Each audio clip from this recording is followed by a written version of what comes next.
Assalamualaikum warahmatullahi wabarakatuh.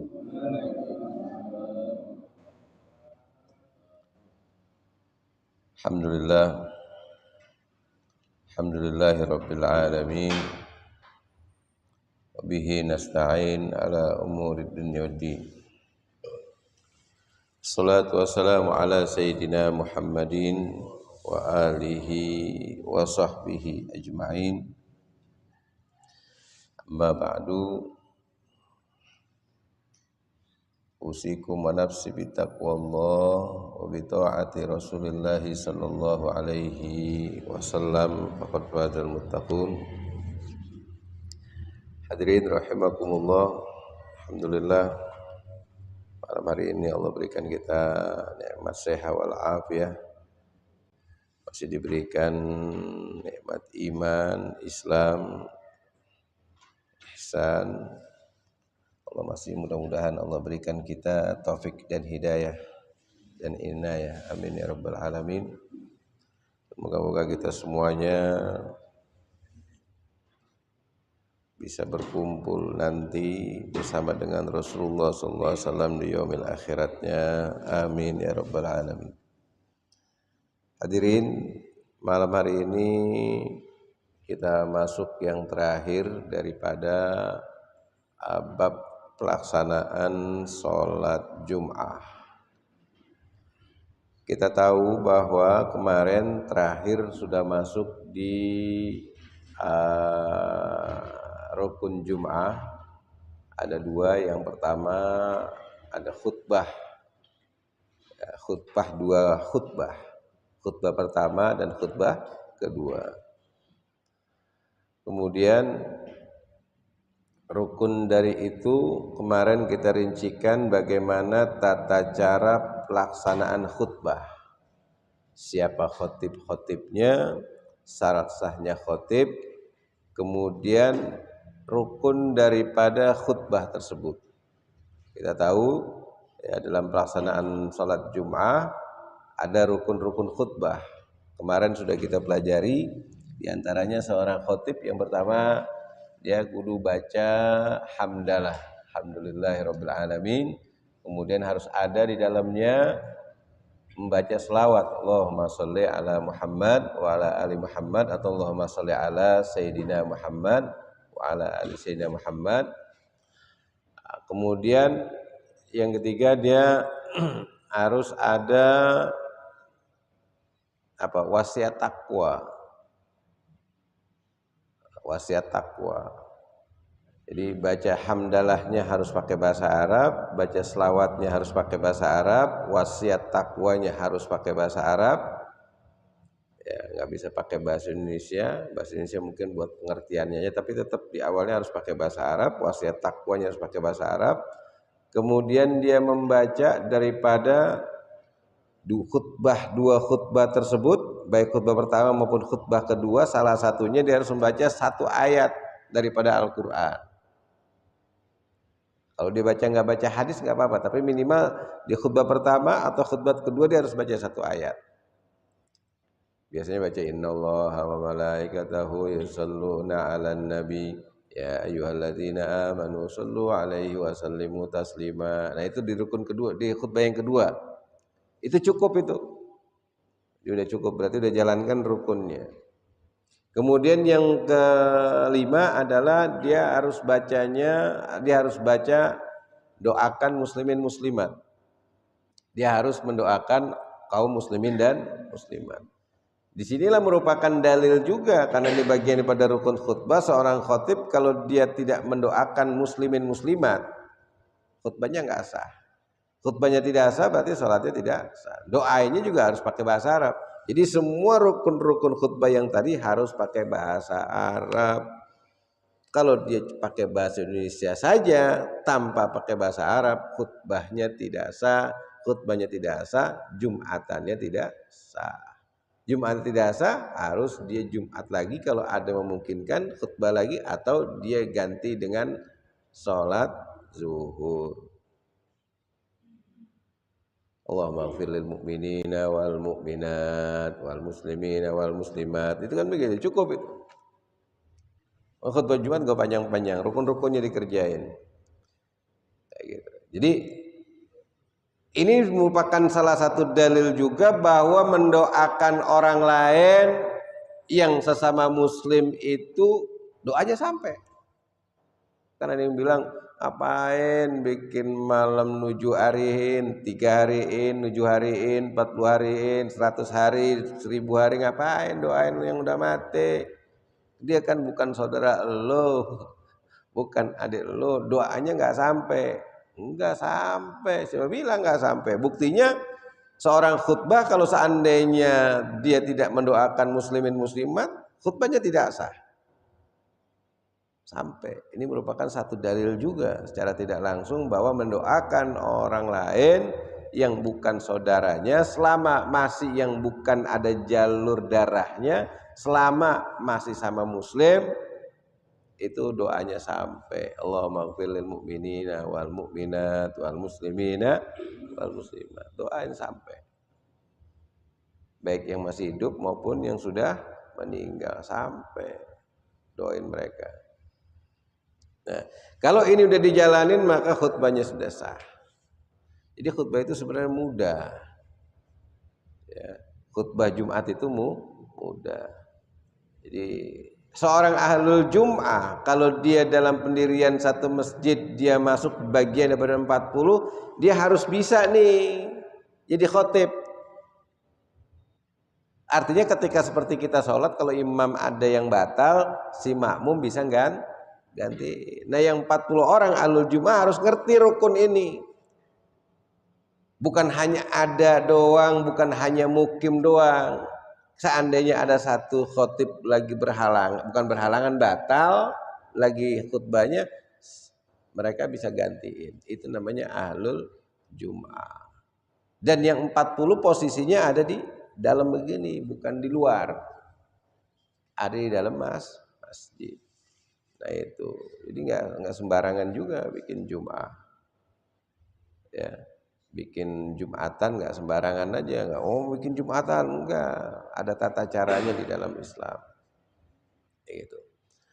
Jangan sampai adanya Jumatan satu tempat dengan tempat yang lain membuat perpecahan di umat Islam. Kenapa sih? Dalam Islam itu khususnya mazhab Syafi'i, ya. Dalam Islam khususnya zaman Nabi tidak pernah dalam satu kampung ada 2 Jumatan. Zaman Nabi tidak pernah dalam satu kampung ada 2 Jumat. Satu semua biar kumpul semua. Biar kumpul. Apa? Bagian orang pelaksanaan sholat Jumat. RT aja udah bikin lagi. Beda RT lagi bikin lagi. Jadi pecah. Harusnya dia silaturahim hari Jumat, habis Jumatan kumpul, ngobrol, punya warung baru ya, iya kalau mau beli ya tempat saya ya.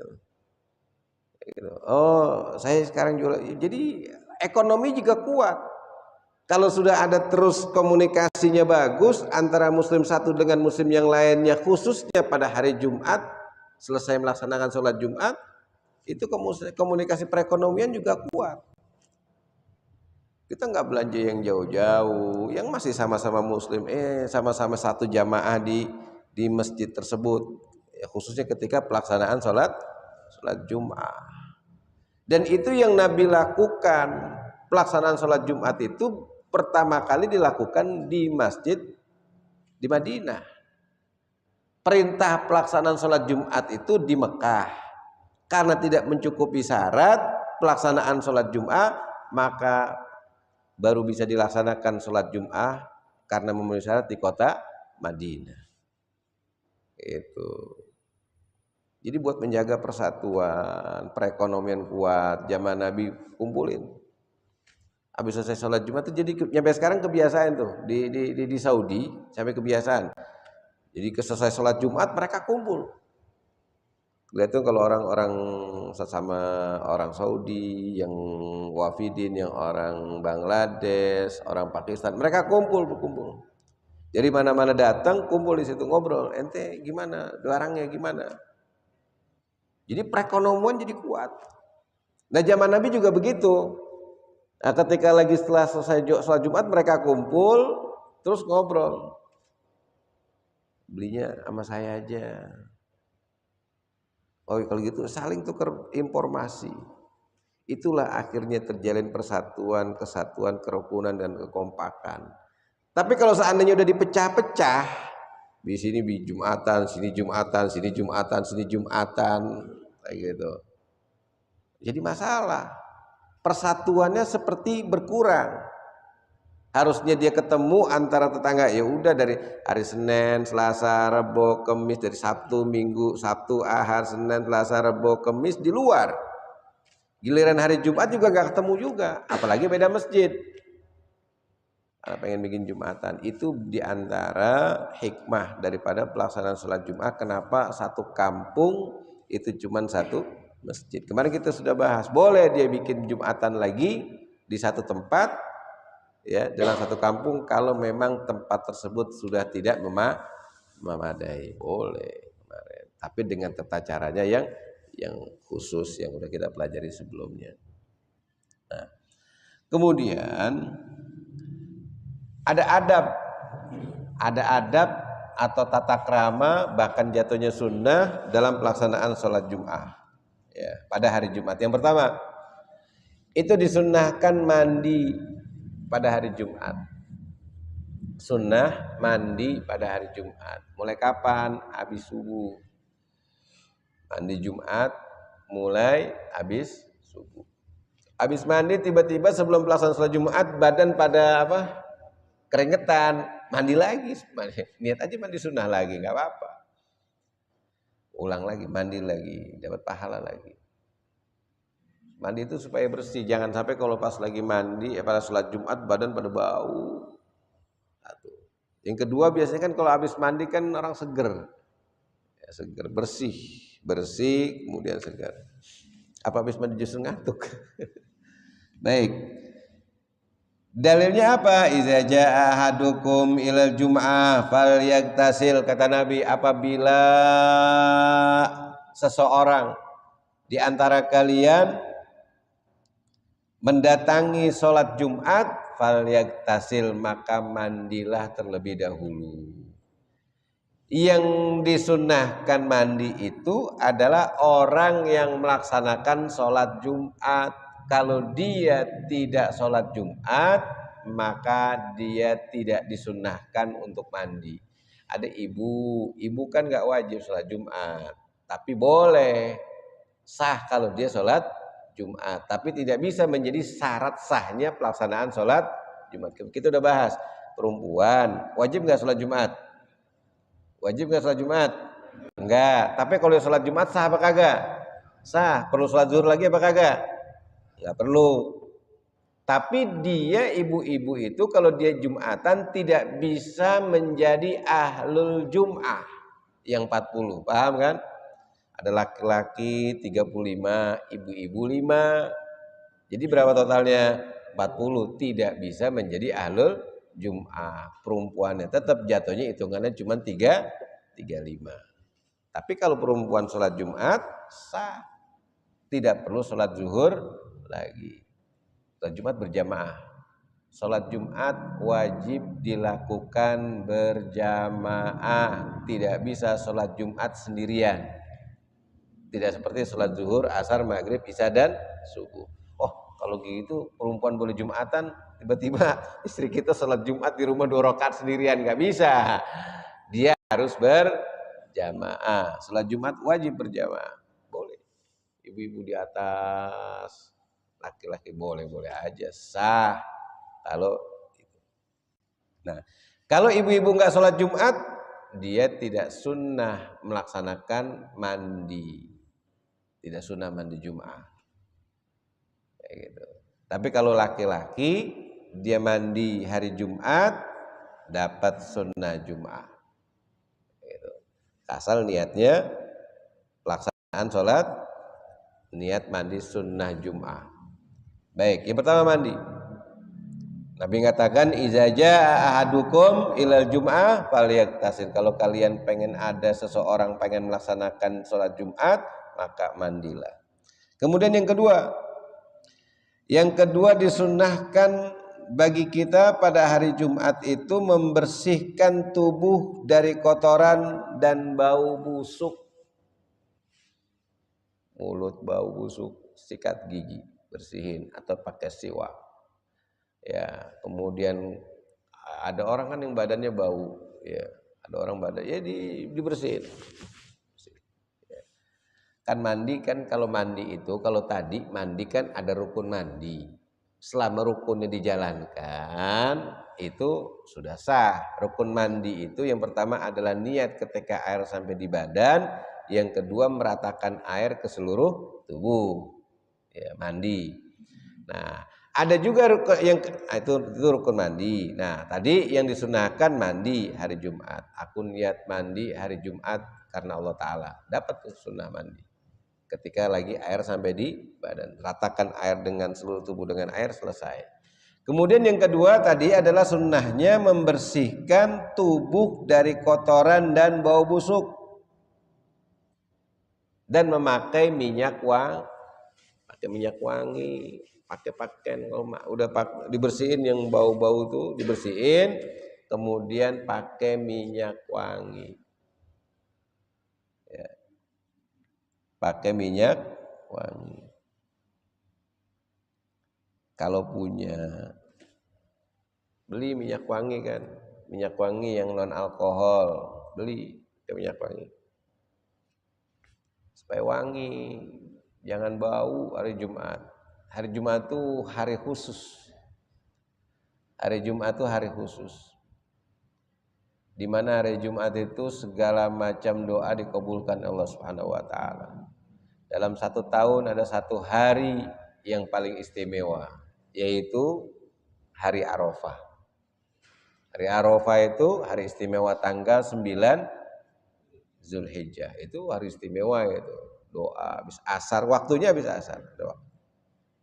Dalam satu hari dalam satu tahun ada hari istimewa. Dalam satu tahun ada bulan istimewa, yaitu bulan Ramadan. Dalam satu minggu ada satu hari yang istimewa, yaitu hari Jumat. Jumat itu malam Jumat, nanti ada lagi dianjurkan tuh pada malam Jumat perbanyak doa. Mulai dari habis maghrib masuknya ini kayak tadi nih, kalau ini hari Kamis, tadi siang hari Kamis, kalau sekarang malam Jumat mulai maghrib tadi. Mulai maghrib itu perbanyak doa. Makanya orang-orang kita tuh kalau malam Jumat ada yang tahlilan. Tahlilan itu kumpulan wirid-wirid, bacaan-bacaan Al-Quran dan zikir-zikir para nabi dan para sahabat dan para tabi'in dan para ulama-ulama itu dikumpulkan, jadinya namanya tahlilan. Bahasanya kenapa? Karena banyakan baca tahlilnya. Tahlil itu la ilaha illallah tahlilnya. Kita baca ratib, enggak karena emang bacaannya namanya dikumpulin namanya ratib, walaupun ada tahlilannya namanya ratib. Nah, tapi dulu itu namanya ada tahlilan. Tahlilan itu kumpulan daripada zikir-zikir yang dari Nabi, daripada sahabat Nabi, para tabi'in dan para ulama-ulama dikumpulkan jadi wirid, namanya tahlilan. Kalau ngomong tahlil, la ilaha illallah. Karena banyaknya membaca la ilaha illallah, gampang para ulama-ulama dulu, para orang-orang tua kita bilang namanya tahlilan. Kalau Jumat tahlilan, baca Yasin. Kok baca Yasin doang kan? Quran itu bukan Yasin doang.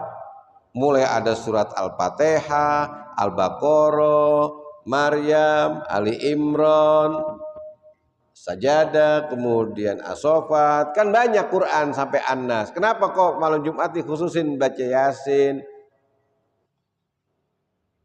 Ada yang nanya kayak gitu kadang-kadang tuh. Itu namanya baca Yasin doang bid'ah. Kan Qurannya kan bukan Yasin doang. Kalau kita baca pakai dalil, oh Yasin itu qalbulnya Quran, jantungnya Quran, Yasin itu kelamaan. Kelamaan. Emang bisa baca Yasin yang paling gampang.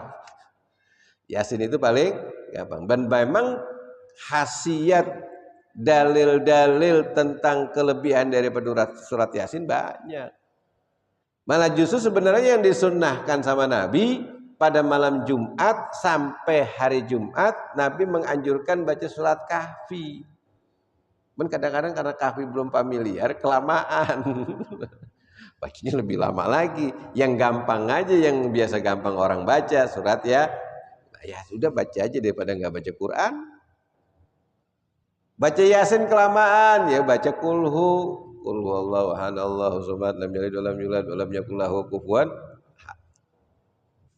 Yang penting tuh pada mulai dari malam Jumat sampai pada hari Jumat sebelum maghrib itu perbanyak baca zikir, baca Quran, perbanyak itu. Baca selawat. Ya. Jadi baca surat Kahfi itu boleh baca. Habis maghrib mau baca tahlilan boleh, mau baca ratib boleh, mau baca Quran boleh, mau baca Yasin boleh, bebas. Yang penting mau baca kulhu, kepanjangan baca kulhu. Mama, ibu-ibu yang lagi pada head, baca selawat. Allahumma sholli ala Muhammad wa ala ali Muhammad kama shallaita ala Ibrahim wa ala ali Ibrahim. Allahumma sholli ala Muhammad wa ala ali Muhammad kama shallaita ala Ibrahim wa ala ali Ibrahim. Allah tuh pengen baca assalatu wassalamu alaika ya sayyidi ya Rasulullah khudz bi yadi qabdaqul alladhi adrikni. Atau pengen baca selawat yang lain, pokoknya baca selawat pada malam kalau lagi head. Jangan pas lagi head zikir kagak mau. Baca enggak apa baca selawat. Itu hari Jumat. Kemudian yang ketiga, pada hari Jumat itu sangat dianjurkan memakai pakaian yang paling bagus. Kalau warna yang maunya pakaian yang paling bagus. Mau pakai gamis silakan, pakai sarung silakan, pakai celana silakan, pokoknya pakaian yang bagus. Enggak harus pakai gamis. Pokoknya pakaian hari Jumat itu dia sholat, dia berangkat melaksanakan sholat Jumat dengan pakaian yang paling bagus. Di rumah kan kita biasanya punya pakaian andalan. Pakaian andalan sholat. Jangan pengen kondangan doang, pakaian yang bagus. Artinya apa? Di situ tanda penghormatan kita kepada Allah dan tanda bersyukur kita kepada Allah pada hari Jumat kita datang kepada Allah melaksanakan sholat Jumat dengan pakaian yang paling bagus, tanda bersyukur kita kepada Allah Subhanahu wa ta'ala. Kan bagus kalau pakaiannya. Kalau bisa yang polos. Salat Jumat jangan pakai gambar gabus. Saya seneng yang gambarnya ada gambar Doraemon di salat. Jangan. Bagus tuh polos, bersih, bagus. Kalau punya. Kalau nggak punya ya nggak bisa dipaksa-paksain. Kalau punya, pakai minyak wangi. Jadi kadang-kadang kan kalau saya kan kadang-kadang suka kasih minyak wangi itu. Kadang-kadang saya kasih minyak wangi. Pakai itu minyak wangi buat hari Jumat, khususnya ketika pelaksanaan sholat pengen berangkat Jumat. Kemudian yang keempat itu motong kuku, motong rambut, motong kuku. Kuku dipotong tuh hari Jumat. Sebelum jalan Jumatan itu potong kuku, rapikan. Potong kuku dari sini boleh. Jadi boleh dari sini dulu, kemudian ini, kemudian ini, kemudian ini, kemudian ini boleh. Mau potong kuku dari sini bagus. Jadi sini bagus nih. Jadi pertama di sini dulu, kedua di sini dulu, ketiga, keempat, kelima. Sini bagus. Atau diambil dari sini, dari kelingking dulu baru sampai sini. Harinya hari Jumat, dapat pahala.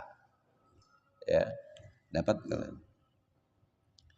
Jadi Nabi mengatakan kana yuqallim azafirah wa yaqussu syaribah yaumal jum'ah. Jadi Nabi itu nyukur kumis. Kalau bahasa nyukur kumis berarti Nabi ada kumisnya juga, dicukur. Nyukur kumis sama motong kuku itu pada hari Jumat. Potong kuku hari Jumat, potongin rapiin. Kumis dirapiin. Karena khawatir juga kalau kumisnya ketebelan, kalau lagi wudu air nggak masuk. Kan di sini kan harus bagian anggota wudhu. Kalau sekiranya begini doang nih, air terhalang sama kumis, air nggak sampai ke kulit, wudhunya tidak sah. Ustadz, saya kalau kumisnya ditipisin atau dihilangin nggak kelihatan galaknya, kan kayak gitu. Sunnah potong kumis khususnya hari Jumat. Kumisnya kagak ada, ambil kerokan asal begini aja. Yang penting niatnya jalanin sunnah. Kukunya udah bersih, nih. Maksudnya udah nggak ada kukunya, biasa aja. Hari Jumat, ya sekedar cetok aja, niat jalanin sunnah. Potong rambut dirapiin juga hari Jumat. Segala bebuluan tuh yang ada di sini dirapikan pada hari Jumat. Jadi hari Jumat biar rapi, ya. Disinilah Islam menandakan bahwa Islam itu mengajarkan kebersihan dan kerapian. Islam mengajarkan kebersihan dan kerapian. Jangan kita lusuh jadi orang Islam, pakaian compang camping, enggak. Ya, pakaian yang bersih, yang rapi. An-nazafatu syatrul iman. Kebersihan sebagian daripada iman. Dia dijaga. Pokoknya pahala yang paling besar itu jadi marbot masjid, tukang kebersihan masjid itu marbotnya pahalanya gede. Dibersihin. Bukan makhluk yang mulia itu tadi, bersihin, tukang bersih-bersih. Karena sebagian iman dia pegang pahalanya. Yang jadi masalah yang tukang ngotorin itu, yang tukang ngotorin, kagak nggak mau ngebersihin, tukang ngotorin. Nah, kemudian pada hari Jumat disunahkan segera buru-buru ke masjid. Jangan nunggu pengumuman. Tinggal dikit lagi. Itu sunnah. Jadi sunnah segera ke masjid, apalagi kalau dia ahlul Jum'ah. Kalau dia ahlul Jum'ah satu tempat, satu masjid, dia sebagai ahlul Jum'ah yang bagian daripada 40 harus buru-buru ke masjid. Disunnahkan buru-buru ke masjid, jalan ke masjid, zikir di situ. Jangan sampai kita pada hari Jumat itu, khususnya Jumatan, pas giliran Nabi mengatakan jangan ngelangkain, jangan bikin onar, dan jangan ngelangkain dengan jalan yang tenang dari rumah. Jangan ngelangkain orang, maksudnya di sini kosong, nih sini kosong. Jangan sampai kita ada jamaah sini langsung kita ngelangkain. Apa ngelangkainnya? Yang ngelangkain jangan sampai. Kita singkirin pundaknya, kita langkain, nggak boleh. Nabi ngelarang itu. Makanya yang di belakang sopnya langsung maju ke depan, dirapiin. Jangan sampai pas lagi duduk di sini kemudian dilangkain, jangan, kasihan. Ya. Itu udah sempat dilarang sama Nabi, jangan ngelangkain. Jalan dari rumah yang tenang, jangan ngelangkain, jangan bikin onar dalam perjalanan menuju ke masjid melaksanakan sholat Jumat. Kemudian yang selanjutnya, karena waktunya sudah habis, sholat 2 rakaat jika pas baru sampai, ya kan, sampai langsung laksanakan sholat sunnah 2 rakaat, tahiyatul masjid. Kalau si khotib lagi berkhutbah, kita sampai, itu ambil kata Nabi, sholat 2 rakaat yang ringan-ringan aja. Ambil yang wajib-wajibnya aja, jangan panjang-panjang. Agak cepat sholat sunnah 2 rakaat. Itu juga dianjurkan pada hari Jumat. Tapi kalau seandainya imam sudah khutbah, kita udah duduk nih, imam lagi khutbah, jangan naik lagi, jangan, dengerin khotib. Nah, yang selanjutnya adalah mendengarkan khutbah. Dengerin khutbah. Khususnya kalau kita jadi ahlul Jum'ah, dengerin khotib. Khotib ngomong apa? Tapi khotibnya kalau khutbahnya kelamaannya, biasanya saya tidur. Kalau khotibnya kelamaan, biasanya kita tidur. Khutbah Jumat nggak boleh lama-lama. Ngapain lama-lama khutbah Jumat? Kalau dia pengen ceramah, ya nanti selain khutbah Jumat. Selesai khutbah Jumat, sholat, habis itu dia ceramah. Saya setuju itu. Atau sebelum Jumatan dia ceramah dulu, kemudian azan Jumat dia khutbah sebentar, 10 menit. Khutbahnya 5 menit atau 7 menit, sholatnya 2 menit, 3 menit, selesai. Khutbah nggak usah lama-lama. Kalau kita jadi DKM masjid jangan milih. Ini khutbah cuma 10 menit, 5 menit, sama sholat 5 menit. Udah amplopnya gue copot aja lah, kurangin. Nggak ngerti. Khutbah itu nggak boleh lama-lama. Khutbah Jumat tidak boleh lama-lama. Kayak gitu. Yang cepat. Cuman kadang-kadang kan begitu, khutbah dijadikan tempat untuk ceramah.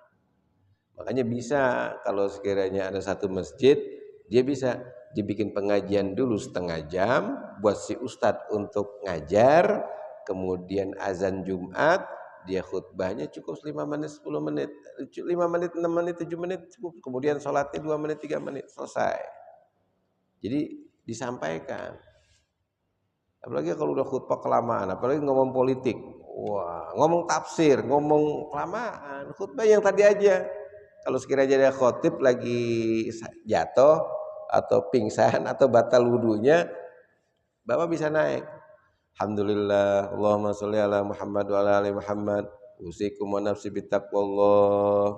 Ya ayuhan nas, qala Allah taala, qul huwallahu ahad, Allahu samad, lam yalid wa lam yulad wa lam yakul lahu kufuwan ahad. Barakallahu li wa lakum fil Qur'anil azim, walhamdulillahirabbil alamin. Duduk.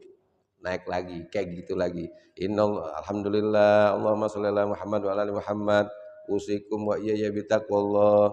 Innallaha malaikatahu yusholluna 'alan nabi ya ayyuhalladzina amanu shallu 'alaihi wa sallimu taslima. Allahumma ighfiril mu'minina wal mu'minat wal muslimina wal muslimat. Ibadallah. Udah selesai. Usikum wa nafsi apa namanya, ibadallah wa iqamis shalah. Selesai, pendek-pendek aja itu. Artinya innallaha ya'muru bil adli wal ihsani wa ita'i dzil qurba wa yanha 'anil fahsya'i wal munkari wal baghi. Nah, itu enggak perlu dibaca, enggak masalah. Yang penting tadi itu rukun-rukunnya. Pokoknya dibaca alhamdulillah, baca Allahumma sholli ala sayyidina Muhammad, wasiat takwa pakai bahasa Arab, baca ayat, kemudian doain kaum muslimin dan muslimah, selesai. Kayak gitu. Ustaz, nanti kagak sampai. Makanya Imam Rafi'i mengatakan murid-muridnya Imam Syafi'i tetap wajib pakai bahasa Arab. Khutbah harus pakai bahasa Arab. Kalau dia pakai bahasa selain Arab, khutbahnya tidak sah. Imam Syafi'i, muridnya Imam Rafi'i boleh pakai bahasa setempat. Yang penting rukun-rukunnya, rukun khutbahnya pakai bahasa Arab. Akhirnya ini yang dipakai sama kita. Imam Nawawi, ini yang kita pakai.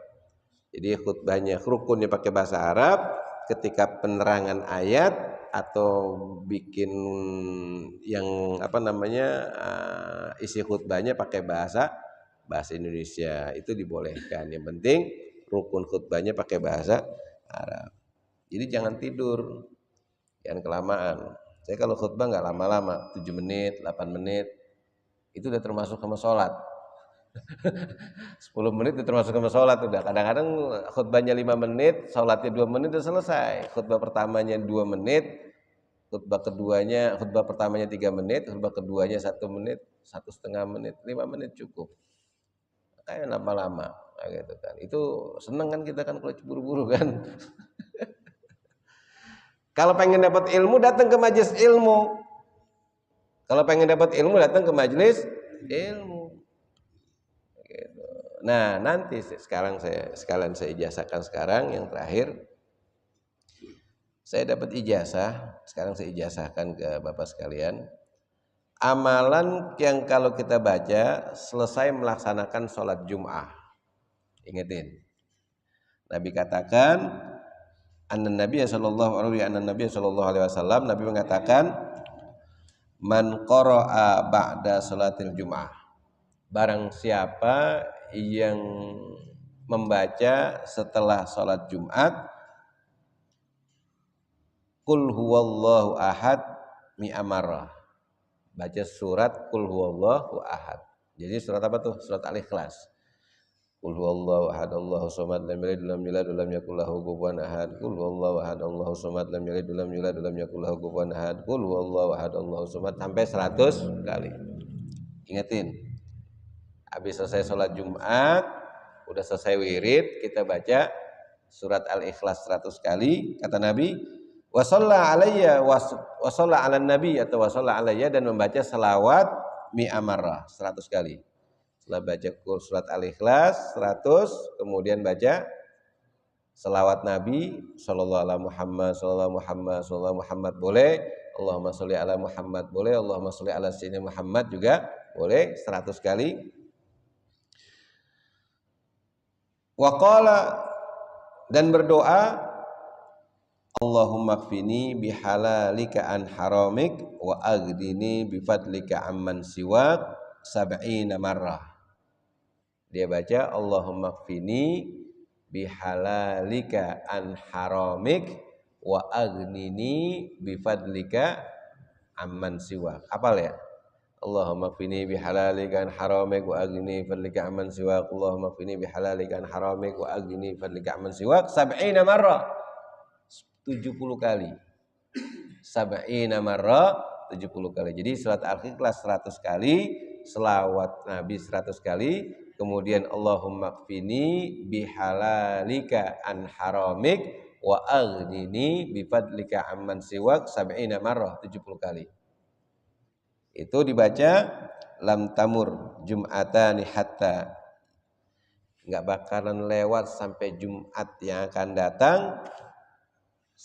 Dia enggak bakalan sampai ketemu sampai Jumat yang akan datang sampai Allah cukupkan baginya kebutuhan. Jadi dia enggak bakalan miskin tuh dari mulai Jumat yang sekarang sampai Jumat yang akan datang.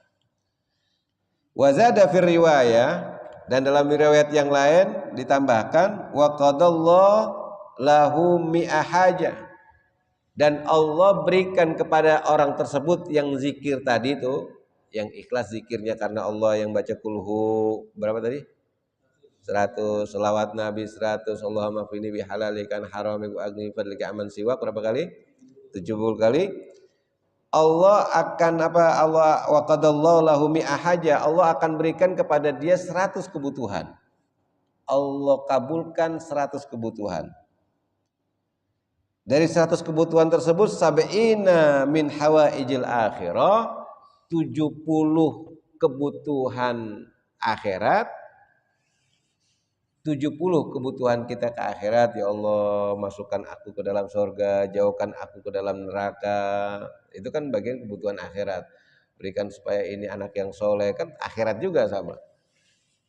Jadi 70 Allah kabulkan 70 hajat kebutuhan akhirat, wasalasina min hawaijid dunya, dan 30 daripada kebutuhan kita dunia. Kalau kita butuh apa selama 1 pekan, 1 Jumat, Allah kasih, kalau 1 di zikir ini Allah kasih 30 permintaan kita.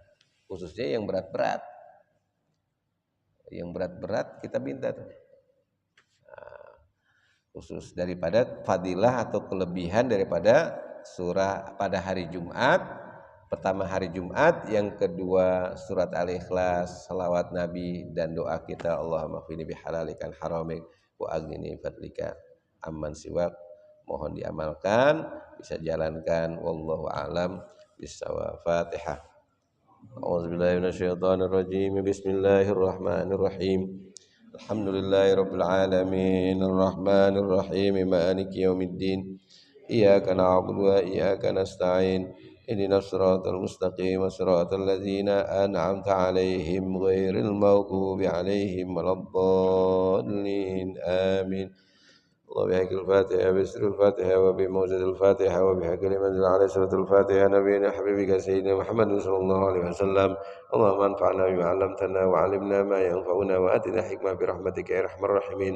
اللهم نسألك علما نافعا وعملا متقبلا ورزقا حلالا طيبا واسعا وأخلاقا كريما رافعا. اللهم إنا نعوذ بك من علم لا ينفع ونعوذ بك من نفس لا تشبع ونعوذ بك من دعاء لا يسمع. ربنا آتنا في الدنيا حسنة وفي الآخرة حسنة وقنا عذاب النار. وصلى الله على سيدنا محمد وآله وصحبه أجمعين. سبحان ربك رب العزة عما يصفون وسلام على المرسلين والحمد لله رب العالمين. Lebih kurangnya saya mohon maaf. Mohon ridho dan ikhlas. Yang belum punya wudu silakan wudu. Setelah ini kita langsung komat. Assalamualaikum warahmatullahi wabarakatuh.